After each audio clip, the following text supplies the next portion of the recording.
So ನಮಸ್ಕಾರ ಎಲ್ಲರಿಗೂ. So ಇವತ್ತು ನಾವು ಎಕ್ಸ್ಪ್ಲೇನ್ ಮಾಡ್ತಾ ಇರೋ question paper fifth sem B ಕಾಮ್ದು N E P syllabus 2024 Feb and March ಎಕ್ಸಾಮಿನೇಷನ್ದು ಸಬ್ಜೆಕ್ಟ್ ಹೆಸರು goods and service tax. Okay, so ಇದು ಫಿಫ್ತ್ ಸೆಮಿಸ್ಟರ್ ಸ್ಟೂಡೆಂಟ್ಸ್ಗಿರುತ್ತೆ, ವೊಕೇಶ್ನಲ್ ಸಬ್ಜೆಕ್ಟು. ಸೊ ಈ ಪೇಪರ್ನ ನಾವು ಎಕ್ಸ್ಪ್ಲೇನ್ ಮಾಡ್ತೀವಿ ಇವಾಗ. ಸೊ ನಿಮ್ಗೆ ಇಲ್ಲಿ ಕೊಟ್ಟಿದ್ದಾರೆ ನೋಡಿ 2 ಮಾರ್ಕ್ಸ್ ಕ್ವೆಶನ್ಸು, ರೈಟ್. ಸೊ ನಿಮಗೆ ಕಾಣಿಸ್ತಾ ಇರೋ ಹತ್ರ 2 ಮಾರ್ಕ್ಸ್ ಕ್ವೆಶನ್ ಏನಂತ ಕೊಟ್ಟಿದ್ದಾರೆ. ಫಸ್ಟ್ ಕ್ವೆಶನ್ ಏನಂತ ಕೊಟ್ಟಿದ್ದಾರೆ ನೋಡಿ, state any 2 features of G S T act, right. So G S T ಆ್ಯಕ್ಟಲ್ಲಿ ಇರೋವಂಥ 2 ಬೆನಿಫಿಟ್ಸ್ ಏನು, ಅವ್ರಿಗೆ ಫೀಚರ್ಸ್ ಏನು ಅಂತ ಅಲ್ವಾ. ಸೊ ಏನಿದೆ ಫೀಚರ್ಸ್ ಅಂತ ಅದಕ್ಕೆ ನೋಡೋಕ್ಕೆ ಹೋದರೆ ನಾವು, ಸೊ ನೀವು ನೋಡ್ಬೋದು ಇಲ್ಲಿ ನನ್ನ ಹತ್ರ ಆನ್ಸರ್ಸು ಇದೆ, ಜಿ ಎಸ್ ಟಿ ಸಂಬಂಧಪಟ್ಟ ಆನ್ಸರ್ಸ್ ಇದೆ. ಸೊ ಆನ್ಸರ್ಸ್ ನೋಡೋಣ ಏನಂತ ನೋಡಿ. G S T applicable to all intra state transaction of goods and services, ಅದು ಒಂದು ಎಲ್ಲ ಸ್ಟೇಟ್ಸ್ ಟ್ರಾನ್ಸಾಕ್ಷನ್ಗೂ ಅಪ್ಲಿಕೇಬಲ್ ಆಗುತ್ತೆ. ಎರಡನೇದು to provide for power of inspections, search, seizures and area to officers. So 2 features ಕ್ಲಿಯರಾಗಿ ಕೊಟ್ಟಿದ್ದಾರೆ. ಎರಡನೇ ಕ್ವೆಶನ್ ಇಲ್ಲೇ ನೋಡೋಕೆ ಹೋದರೆ ಆನ್ಸರ್ ಶೀಟಲ್ಲೇ ಇದೆ ನೋಡಿ ನಮ್ಮ question, what is composite supply. ಇದು 2 ಮಾರ್ಕ್ಸ್ ಕ್ವೆಶನೇ ಕೇಳಿರೋದು. ಸೊ ಏನು ಕೊಟ್ಟಿದೆ ನೋಡಿ, composite supply means a supply made by taxable person. ಯಾವ ವ್ಯಕ್ತಿ ಟ್ಯಾಕ್ಸ್ ಕಟ್ತಾ ಇರೋನೋ ಅವ್ನು ಸಪ್ಲೈ ಮಾಡಿರ್ತಾನಲ್ಲ ಆ ಇನ್ಕಮ್ನ ಹೇಳ್ತಾ ಇರೋದು. To a recipient, right, comprising of 2 or more goods or both or combination, therefore which are naturally bundled and supplied in each other in the ordinary course of business, one of which principle supply. So composite supply ಅಲ್ಲಿ clear ಆಗಿ information ಕೊಟ್ಟಿದ್ದಾರೆ. ಒಂದಕ್ಕಿಂತ ಜಾಸ್ತಿ ಗೂಡ್ಸ್ನ supply ಮಾಡುವಾಗ taxable person ಇರ್ತಾನೆ, ಅವ್ನ ರಿಸಿಪ್ಷನ್ಗೆ ಕೊಟ್ಟಿದ್ದಾರೆ. Next question ಏನು ಕೊಟ್ಟಿದ್ದಾರೆ ನೋಡಿ, state any 2 person not liable for registration. ಅಂದರೆ ಯಾವ 2 ವ್ಯಕ್ತಿಗಳು ಜಿ ಎಸ್ ಟಿಗೆ ರಿಜಿಸ್ಟ್ರೇಷನ್ಗೆ ಲಯಬಲ್ ಇಲ್ಲ ಅವರು. ಓಕೆ, ಏನು ಕೊಟ್ಟಿದ್ದಾರೆ ನೋಡಿ, any person engaging exclusively in the business of supply goods and services that are not liable to tax or exempted from tax. ನಾವು ಹೇಳ್ತೀವಲ್ಲ ಝೀರೋ ಟ್ಯಾಕ್ಸ್ ಬೆನಿಫಿಟ್ಸ್ ಅಂತ ಹೇಳ್ತೀವಲ್ಲ ನಾವು, ಸ್ಪೆಷಲ್ ಎಕನಾಮಿಕ್ ಝೋನ್ ಅಂತ ಹೇಳ್ತೀವಲ್ಲ. ಸೊ ಆ ಥರ an agriculturist to extend supply produce out of cultivation of land. Cultivation ಲ್ಯಾಂಡಲ್ಲಿ ಅಗ್ರಿಕಲ್ಚರಿಸ್ಟ್ಗೂ ಏನಿರುತ್ತೆ ನಮಗಿಲ್ಲಿ ಯಾವುದೇ ಕಾರಣಕ್ಕೂ ಅವ್ರಿಗೆ ರಿಜಿಸ್ಟ್ರೇಷನ್ ಅವಶ್ಯಕತೆ ಇರಲ್ಲ. Any supplies if his aggregate turnover in a financial does not exceed the threshold limit. ಅಂದರೆ ಜಿ ಎಸ್ ಟಿಗೆ ಕೊಟ್ಟಿರುವಂತಹ ಲಿಮಿಟ್ ಏನಿದೆಯೋ ಆ ಲಿಮಿಟ್ನ ದಾಟಿಲ್ಲ ಅಂದರೆ ಏನಾಗುತ್ತೆ, ನಾವು ಅವನು ಜಿ ಎಸ್ ಟಿ ರಿಜಿಸ್ಟ್ರೇಷನ್ ಮಾಡಿಸ್ಕೊಳ್ಳೋ ಅವಶ್ಯಕತೆ ಇಲ್ಲ.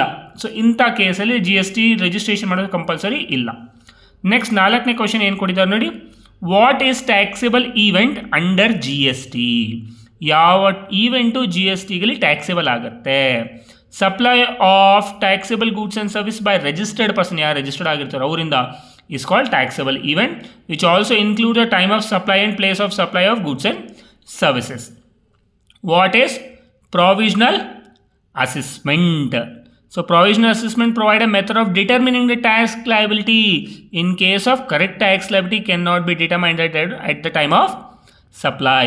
The payment of provisional tax is allowed only against the bond and security. A bond and security against ಮಾತ್ರ ಏನಾಗುತ್ತೆ, provisional assessment ಮಾಡೋಕ್ಕಾಗುತ್ತೆ, ನಾವು ಕಂಡುಹಿಡಿಯೋಕ್ಕಾಗುತ್ತೆ ಅಸೆಸ್ಮೆಂಟ್ ಆಗಿ ಫಸ್ಟ್ ಸ್ಟಾರ್ಟಿಂಗಲ್ಲಿ ಅಂತ. What is an anti dumping duty. Anti dumping duty ಅಂದರೆ ಏನು?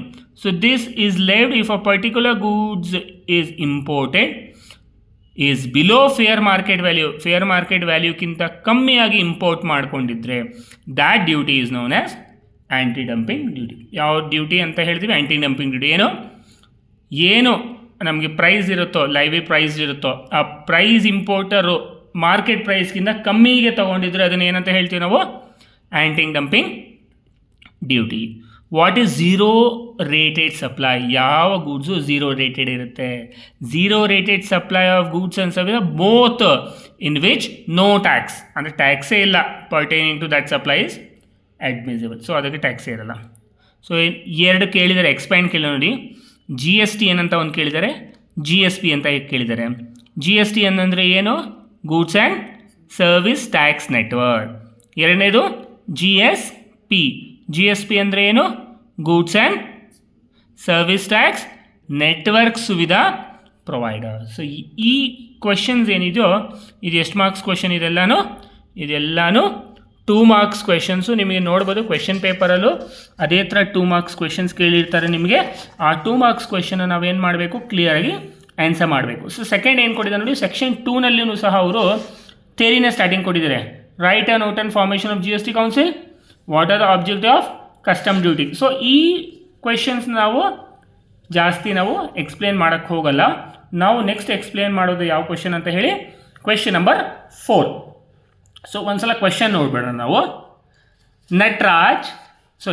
Nagaraja is a registered dealer, is a trader in Hyderabad and purchased goods from Kerala. So registered trader Hyderabad ಅವನು ಗೂಡ್ಸ್ನ ಪರ್ಚೇಸ್ ಮಾಡ್ತಾ ಇದ್ದು ಕೇರಳದಿಂದ 3 ಲಕ್ಷಕ್ಕೆ. And has paid IGST of 18%. So IGST ಎಷ್ಟು pay ಮಾಡ್ತಾವೆ ನಾನು? 18% ಪೇ ಮಾಡ್ತಾ ಇದ್ದಾರೆ. After manufacturing he has sold half of his goods in the state of Telangana. ಅವನೇನು ಮಾಡ್ದ, ಮ್ಯಾನುಫ್ಯಾಕ್ಚರಿಂಗ್ ಇದ್ಮೇಲೆ ಹೈದರಾಬಾದ್ ತಾನೇ ಅವ್ನು ಇದ್ದಿದ್ದು ಡೀಲರು. ಸೊ ಹಾಫ್ ಗೂಡ್ಸ್ನ ಏನು ಮಾಡ್ತಾನೆ, ತೆಲಂಗಾಣಲ್ಲಿ ಸೇಲ್ ಮಾಡ್ತಾನೆ. ತೆಲಂಗಾಣ ಸ್ಟೇಟ್ಗೆ ಎಷ್ಟಕ್ಕೆ? 6 lakh plus 18% GST. So and rest of the product in SEZ in Hyderabad for 5 lakh. SEZ ಅಂದರೆ ನಮ್ಗೆ ಗೊತ್ತಿರಬೇಕು, ಸ್ಪೆಷಲ್ ಎಕನಾಮಿಕ್ ಝೋನ್. ಯಾವುದೇ ಒಂದು goods special economic zone SEZ ಝೋನಲ್ಲಿ ಮಾಡಿದ್ರೆ ಅದಕ್ಕೆ ಟ್ಯಾಕ್ಸ್ ಇರಲ್ಲ, 0% ಟ್ಯಾಕ್ಸ್ ಅಂತ. ಅದಕ್ಕೆ ಆವಾಗಲೇ ನಾನು 2 ಮಾರ್ಕ್ಸ್ ಎಕ್ಸ್ಪ್ಲೇನ್ ಮಾಡುವಾಗ ಹೇಳಿದೆ SEZ ಅಂತ.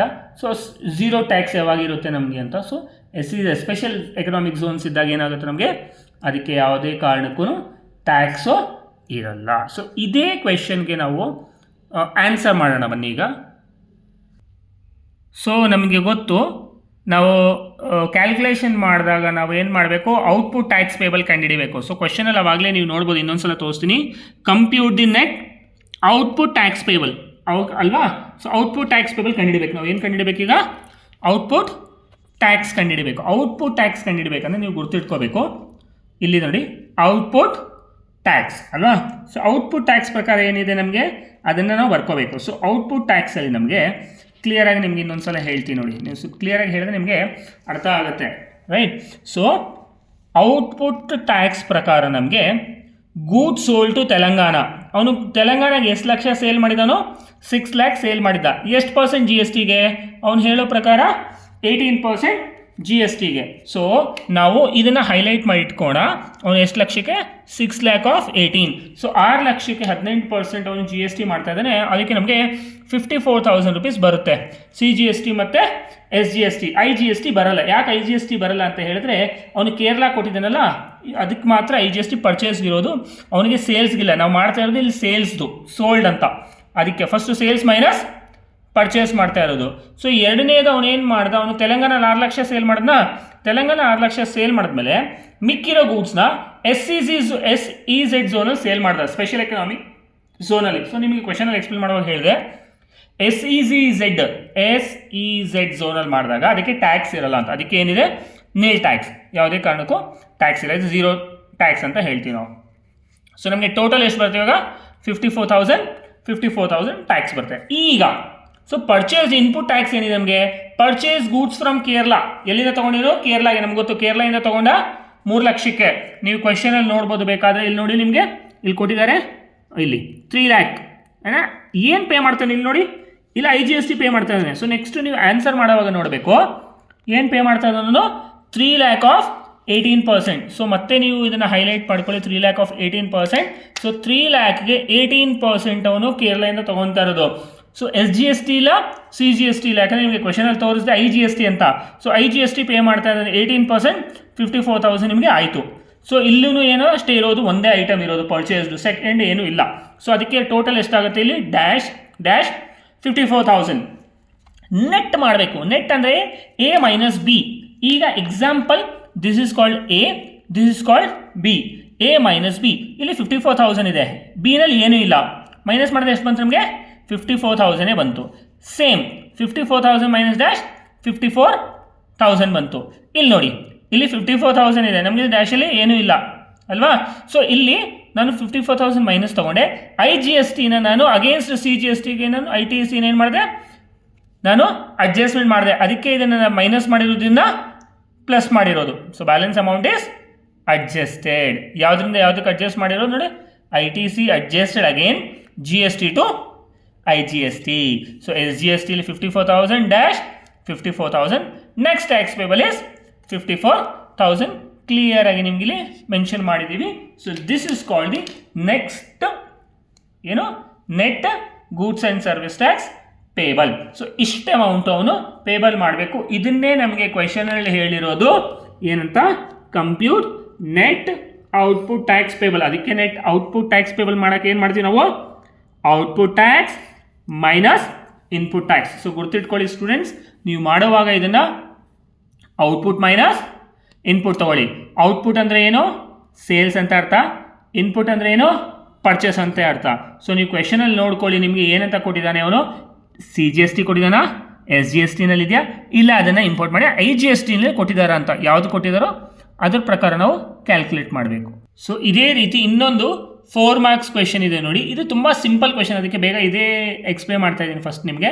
ಸೊ ಇನ್ವಾಯ್ಸ್ ನಂಬರ್ಸ್ ಕೊಟ್ಟಿದ್ದಾರೆ, ಡೇಟ್ ಕೊಟ್ಟಿದ್ದಾರೆ, ಅಮೌಂಟ್ ಕೊಟ್ಟಿದ್ದಾರೆ. ನಮಗೆ ಏನು ಕ್ಯಾಲ್ಕುಲೇಟ್ ಮಾಡೋಕ್ಕೆ ಹೇಳ್ತಿದ್ರೆ, calculate the taxable turnover and IGST payable if IGST is 12%. IGST payable ನೀವು ಕಂಡುಹಿಡಿಬೇಕಂತ ಹೇಳಿದ್ದಾರೆ. ಏನಂತ ಹೇಳಿದ್ದಾರೆ IGST ಪೇಬಲ್ ಕಂಡುಹಿಡಿಯೋಕ್ಕೆ, 4 ಇನ್ವಾಯ್ಸ್ ಕೊಟ್ಟಿದ್ದಾರೆ. ಒಂದು 48,000, 54,000, 61,000, ಇನ್ನೊಂದು 8,000 ಇದೆ, ಅದು ರಿಟರ್ನ್ ಮಾಡಿದ್ದಾರೆ. ಓಕೆನಾ, ರಿಟರ್ನ್ ಮಾಡಿದ್ದಾರೆ, ಅದಕ್ಕೆ 12% ಟ್ಯಾಕ್ಸ್. ಸೊ ಸಿಂಪಲಾಗಿ ಸ್ಟೂಡೆಂಟ್ಸ್ ಅರ್ಥ ಮಾಡ್ಕೊಳ್ಳಿ, ನೀವು ಸೇಲ್ ಮಾಡುವಾಗ ಸೇಲ್ ಮಾಡಿದ್ದೀರಾ, ಸೇಲ್ ಮಾಡೋದನ್ನ ರಿಟರ್ನ್ ಮಾಡಿದ್ದೀರಾ. ಸೊ ನಿಮಗೆ ಈಸಿ ಕಂಡುಹಿಡಿಯೋದು. ಓಕೆನಾ, ಸೊ ಈಸಿ ಮೆಥಡಲ್ಲಿ ತೋರಿಸ್ಬಿಡ್ತೀನಿ ನಿಮಗೆ, ಬನ್ನಿ ಇಲ್ಲಿ.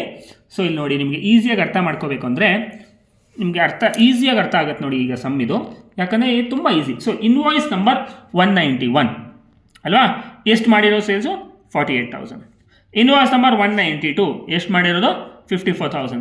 Invoice number 193 61. ಇದು ಎಲ್ಲನೂ ನಾವು ಟೋಟಲ್ ಮಾಡಿದ್ರೆ ನಮಗೆ ಸಿಗೋದು ವ್ಯಾಲ್ಯೂ ಎಷ್ಟು, 1,63,000 ನಮಗೆ ಸಿಗುತ್ತೆ. ಆದರೆ ಇಲ್ಲಿ ಕ್ವೆಶನಲ್ಲಿ ಒಂದು ಅಡ್ಜಸ್ಟ್ಮೆಂಟ್ ಕೊಟ್ಬಿಟ್ಟಿದ್ದಾನೆ. ಏನಂತ, goods worth 8,000 against return of invoice number 192. 192 ಎಷ್ಟಿತ್ತು, 54,000 ಇತ್ತು. ಅದನ್ನೇನಾಗಿದೆ, ರಿಟರ್ನ್ಡ್ ಆಗಿದೆ. ಸೊ ಅದಕ್ಕೆ ನಾನು ಏನು ಮಾಡ್ತಾ ಇದ್ದೀನಿ, ಇಲ್ಲಿ ಇನ್ವಾಯ್ಸ್ನ ಒಂದು ರಿಟರ್ನ್ ಮಾಡ್ತಾ ಇದ್ದೀನಿ ನೋಡಿ.